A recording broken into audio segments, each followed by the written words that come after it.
საქართველოს სატრანზიტო მარშრუტებზე მოთხოვნა მზარდია. მიმდინარე წლის 9 თვეში შესამჩნევლად გაიზარდა როგორც საქართველოში შემოსული გემების რაოდენობა, ასევე მიღებული ტვირთების მოცულობა. ეკონომიკის სამინისტროს ინფორმაციით ბათუმისა და ფოთის პორტებში დაფიქსირებულია როგორც გემების მატება, ასევე ტონაჟის 8-19%-იანი ზრდა. მაშინ, როდესაც საკონტეინერო გადაზიდვები ერთ წელიწადში დაახლოებით 20%-ით არის გაზრდილი. ეს დინამიკა განსაკუთრებით მნიშვნელოვანია იმ პირობებში, როდესაც რეგიონში აქტიურად განიხილება ალტერნატიული მარშრუტები, მათ შორის ზანგეზურის დეროფანი. რას ნიშნავს მზარდი ტვირთბრუნვა შუა დერეფნისთვის და რამდენად მზად არის საქართველოს რეგიონულ კონკურენციაში პოზიციების გასამყარებლად? თემაზე ვრცლად ეკონომიკისა და მდგრადი განვითარების მინისტრის მოადგილე თამარ იოსელიანი გვერდება ახლა ბიზნეს პარტნიორის პირდაპირ ეთერში. მოგესალმებით, ძალიან დიდი მადლობა გადაცემაში ჩართვისთვის. საკმაოდ მნიშვნელოვან თემაზე გვიწევს მე და თქვენ დღეს საუბარი და ეს თემა ეხება საქართველოს შესაძლებლობებს, საქართველოს პორტებს. მე უკვე ვახსენე, რამდენად არის საქართველოს წყლებში შემოსული გემების რაოდენობა გაზრდილი. ეკონომიკის სამინისტროს გადმოსახედიდან რა სურათი გვაქვს ამ მოცემულობით ახლა? მოგესალმებით, მივესალმები მაყურებელს. დიდი მადლობა გადაცემაში მოწვევისთვის. თქვენ სწორად აღნიშნეთ, 2025 წელი ნამდვილად განსაკუთრებულია ჩვენი ნავსადგურებისთვის. გაზრდილია როგორც გემების რაოდენობა, შემომსვლელი გემების რაოდენობა, ისე ტვირთბრუნვა. აქვე გამოვყოფდი კონტეინერების მიმართულებას და ორივე ნავსადგურში ჯამურად, ასე ვთქვათ, გადამუშავებული კონტეინერების რაოდენობაში მკვეთრი ზრდა გვაქვს და თქვენ სწორად აღნიშნებთ, რომ ეს არის 20%-იანი ზრდა.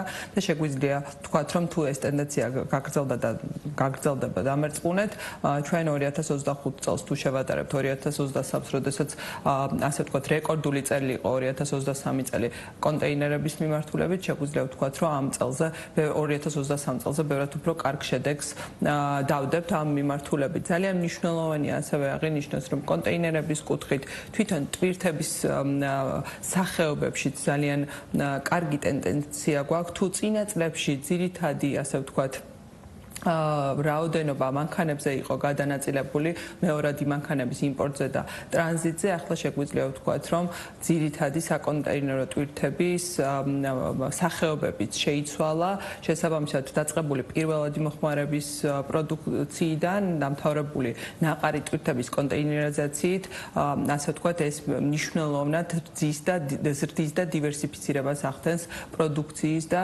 ტვირთების. ძალიან მნიშვნელოვანია აღვნიშნოთ კონტეინერიზაცია და აქ ციფრებსაც მოვიშველიებ დაახლოებით 70%-ით გაზრდილი არის ნაყარი ტვირთის, ასე ვთქვათ, კონტეინერებით გადაზიდვის მაჩვენებელი და ნამდვილად ეს გვაძლევს იმის, ასე ვთქვათ, იმედს და დარწმუნება პროგნოზის საშუალებას, რომ ამ მიმართულებით სტაბილური ზრდა გვექნება მომდევნო წლებში. ეს, რა თქმა უნდა, განპირობებულია როგორც სახელმწიფოს სწორი პოლიტიკით, ასევე კერძო სექტორთან, მჭიდრო თანამშრომლობით, მათი ეფექტიანობის ზრდით და, რა თქმა უნდა, ოპერაციული ეფექტიანობით. კი ბატონო, აქ ერთი ძალიან მნიშვნელოვანი დეტალი შემოდის ამ კონტექსტში. გაზრდილ ტვირთნაკადებს რამდენად ინფრასტრუქტურულად გამართულად ხდება, თუნდაც იგივე ბათუმისა თუ ფოთის ნავსადგურები. მიმდინარეობს განახლებითი სამუშაოები ამ ნაწილში და თქვენი ეკონომიკის სამინისტროს გადმოსახედიდან რამდენად კმაყოფილი ხართ იმ ტემპებით, როგორცაც დავუშვათ ან ერთი ან მეორე ნავსადგური ვითარდება და აქვე ვიკითხავ იმასაც, რომ ფოთის ნავსადგურს აქვს გეგმაშიც და სურვილიც, რომ მაქსიმალურად მოხდეს მისი კიდევ უფრო მეტად გაფართოება. რა ეტაპზეა ამ შემთხვევაში უკვე ეკონომიკის სამინისტროსთან მოლაპარაკებები თუ კონსულტაციები და რა ტიპის გადაწყვეტილებებს უნდა ველოდოთ ამ ნაწილში უახლოეს პერიოდში? დიდი მადლობა კითხვისთვის. ზოგადად ჩვენ ძალიან მჭიდროდ ვთანამშრომლობთ ყველა ნავსადგურის ოპერატორთან იმისათვის, რომ გავზარდოთ მათი ეფექტიანობა და შესაბამისად დამატებითი სიმძლავრეები მოუტანოთ როგორც ჩვენ ქვეყანას, ასევე მთლიანად დერეფანს. ძალიან მნიშვნელოვანია მათი ჩართულობა და შესაბამისი ინვესტიციების განხორციელება იმისათვის, რომ მათი საქმიანობა გახდეს ბევრად უფრო ეფექტური და ასე ვთქვათ, შევძლოთ ტვირთების სწრაფი დამუშავება, ეფექტიანი დამუშავება და შესაბამისად გავზარდოთ მოცულობა შემადგენლობაშიც თვითონ ნავსადგურების ასე ვთქვათ გამტარუნარიანობა. ძალიან მნიშვნელოვანია ის პროექტები, რაც მოკლევადიანი პროექტები აქვს ზოგადად ნავსადგურებს დაგეგმილი, ჩვენთან ერთად ისინი ასე ვთქვათ ყოველწლიურად ანახლებენ ინფრასტრუქტურას და ამ მიმართულებით ნამდვილად ხელშესახების შედეგები გვაქვს. ასევე მნიშვნელოვანია ის გრძელვადიანი პროექტები, რომელიც ნავსადგურებს დაგეგმილი აქვთ.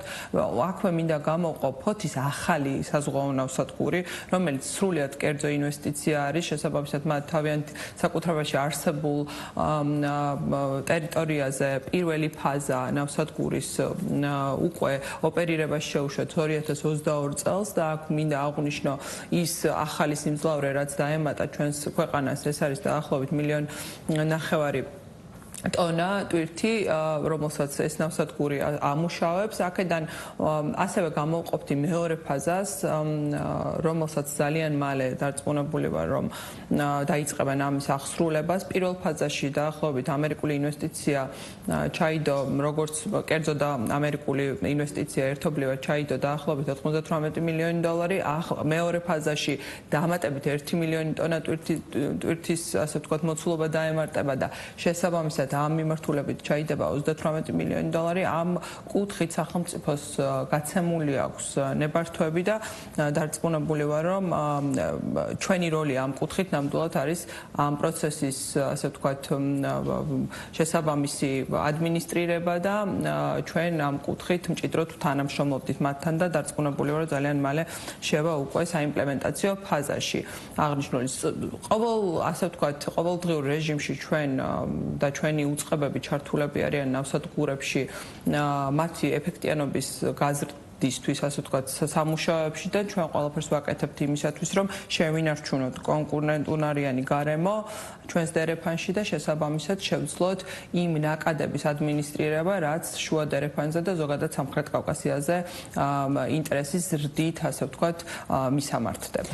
ამ კონტექსტში ბუნებრივად ისმება კითხვა, რა ეტაპზეა ანაკლიის პორტის მშენებლობა და რა სურათი გვაქვს ამოცემულობით, სად ვართ და რამდენად შევძლებთ იმ დაპირებული ვადებში ჩატევას, რომელსაც სახელმწიფო ამ ვადებს ასახელებს, ანუ შევძლებთ თუ არა 2028-2029 წლისთვის უკვე პირველი ტვირთების და პირველი გემების მიღებას ანაკლიის ნავსადგურში.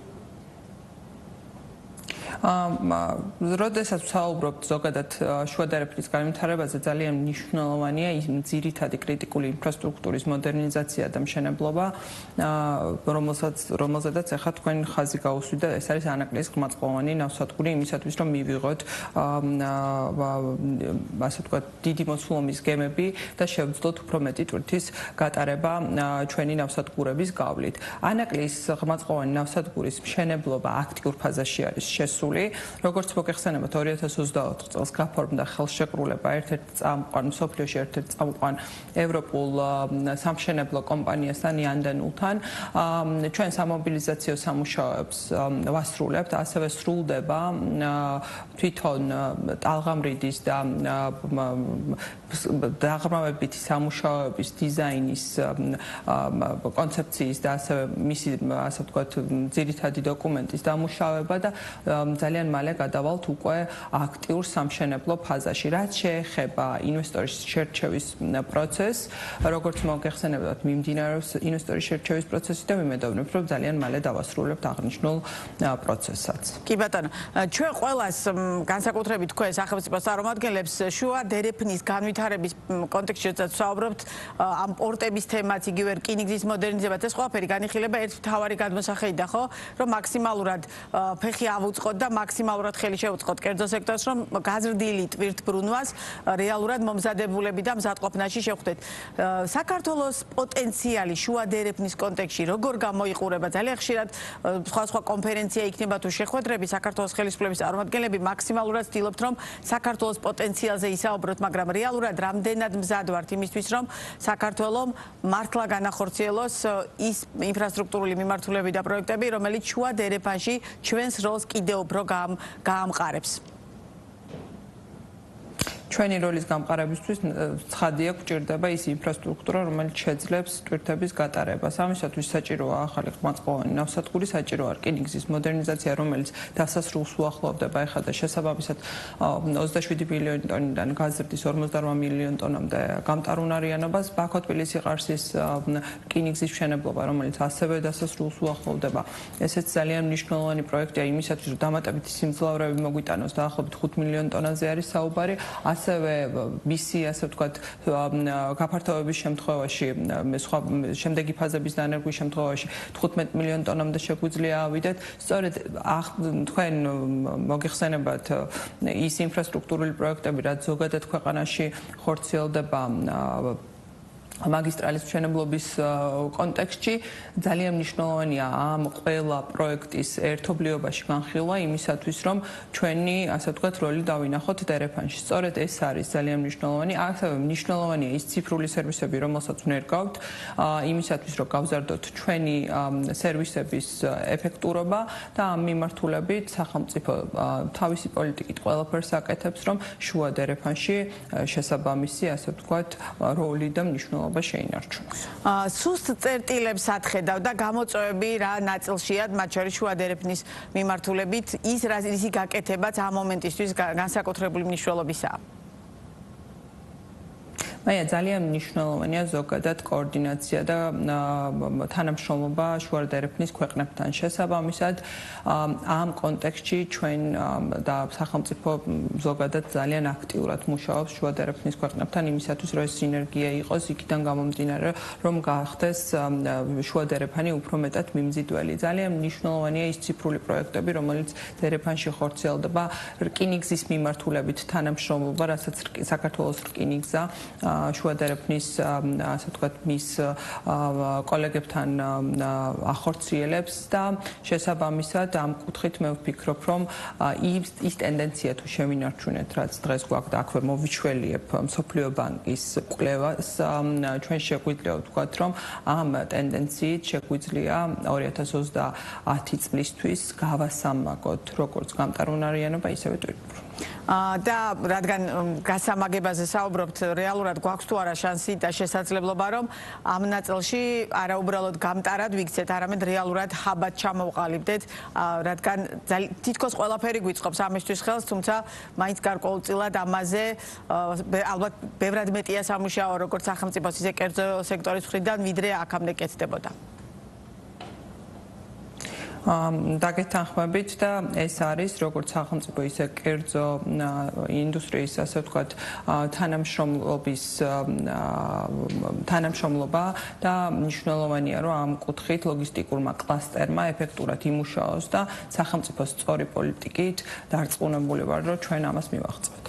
კიდევ ერთ თემა რკინიგზა ახსენეთ თქვენ, რა ეტაპზეა რკინიგზის მოდერნიზება, ის რეფორმა, რომელიც დაწყებული გაქვთ და რამდენად შეგვიძლია, რომ საქართველოს რკინიგზა ვაქციოთ და მთელი ეს რკინიგზო ხაზი იმ ერთ-ერთ მთავარ წერტილად და საყრდენად, რამაც შუა დერეფანში საქართველოს კონკურენტუნარიანობა მაქსიმალურად უნდა გაზარდოს. როგორც უკვე მოგხსენეთ, საქართველოს რკინიგზა ახორციელებს მოდერნიზაციის პროექტს, უკვე დასასრულს უახლოვდება აღნიშნული პროექტი. შესაბამისად, გაორმაგდება გამტარუნარიანობა 27 მილიონი ტონიდან 58 მილიონ ტონამდე ზრდით გამტარუნარიანობას. ეს რა თქმა უნდა ასევე მოგცემს ეფექტიანობას გაზრდის, ასევე ხარჯებში ამცირებს და შესაბამისად, როგორც აღვნიშნე, ტვირთბრუნვის მაჩვენებელიც იზრდება. საქართველოს რკინიგზა არის ძალიან მნიშვნელოვანი რგოლი ზოგადად შუა დერეფანში და მისი განვითარება არის ჩვენი, ასე ვთქვათ, პრიორიტეტი და ამ კუთხით სახელმწიფო ყველაფერს აკეთებს, რომ საქართველოს რკინიგზა გახდეს მეტად უფრო კონკურენტუნარიანი. კი ბატონო, და ჩვენი საუბრის ბოლოს ერთ-ერთი მიმართულება, რომელზეც სახელმწიფო აქტიურად მუშაობს, ეს არის საზღვაო ნაწილი და მათ შორის მე და თქვენ ბევრჯერ გვისაუბრია მეზღვაურებისთვის გაცილებით უკეთესი პირობების შექმნაზე, იმისთვის, რომ მაქსიმალურად იყოს მათი პოტენციალი ათვისებული, კანონპროექტის მიდის მუშაობა და შემდგომ რას აკეთებს სახელმწიფო, რომ ეს მიმართულებაც ქვეყნის ეკონომიკისთვის უბრალოდ დასაქმების საშუალება კი არ იყოს მხოლოდ ცალკეული მეზღვაურების, არამედ რეალურად ქვეყნის ეკონომიკაში ისე ჩავაბათ, რომ მაქსიმალური სარგებელი მიიღოს საქართველოს ეკონომიკამ ამ ნაწილიდან.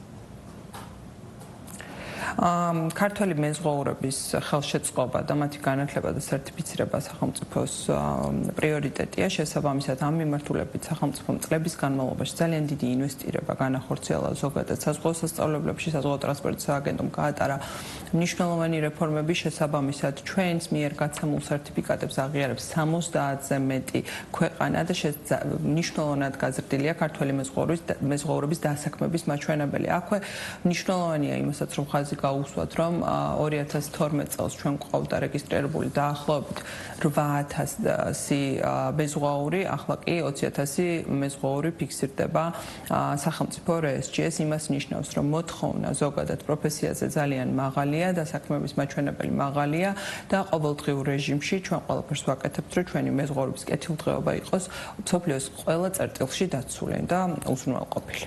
ძალიან დიდი მადლობა საინტერესო საუბრისთვის. წარმატებებს გისურვებთ. ბიზნეს პარტნიორის პირდაპირ ეთერში თამარი იოსელიანი იყო ჩვენი პირდაპირ ეთერის სტუმარი.